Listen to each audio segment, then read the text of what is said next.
At the end of Gladiator 2, there's a fierce fight between two slaves. The first is Macrinus, a former slave of Emperor Marcus Aurelius, who hated the late emperor and aimed to destroy the idea of the Roman Republic. His opponent is Hanno, also known as Lucius Verus, who lost his family due to Macrinus' greed and ambitions. Hanno's story is tragic. He lost everything because of people like Macrinus, who wanted the throne of the Roman Empire. An unsure emperor took Hanno's father. Later, Hanno lost his wife because of two evil brothers who wanted to make history. In the end, he also lost his mother, Lucilla, because of a slave who wanted to become emperor. Ambition and strong desires aren't bad by themselves. To take Macbeth, for example. His ambitions weren't evil at first. Trouble comes when ambitious people, blinded by their desires, cross the line. Macbeth became a villain only after killing his own uncle. This greed spreads like wildfire, destroying cities and nations. Young emperors Caracalla and Geta wanted to expand the Roman Empire. Their greed reached Numidia, where their general Marcus Aurelius killed Hanno's wife, Erishat, to save his soldiers.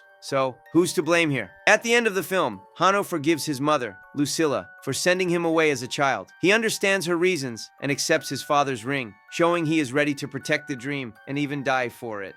With Ravi, he plans to overthrow the tyrant brothers. Hanno gives his father's ring to Ravi, asking him to show it to Darius Sextus, the general of Acacius's army, who was waiting for a signal to attack. After Acacius's death, Hanno takes his place and continues the fight against evil. By the time the 5,000-strong army arrives, Macrinus has already killed Caracalla and Geta and declared himself emperor. He orders his guard to stop the approaching army at the gates. In the final duel, Hanno faces Macrinus to stop the bloodshed caused by others' greed and ambitions. Underwater, Hanno sees himself at the gates of purgatory, but chooses life to fulfill his family's dreams. Hanno cuts off Macrinus' hand, ending his dreams of becoming a Roman god. He appeals to his fellow citizens to stop the bloodshed and follow his grandfather's dream of reviving the Roman Republic, where the Senate and people would rule instead of an emperor. This signifies Hanno's commitment to ending the Roman Empire and focusing on rebuilding the city and protecting its people.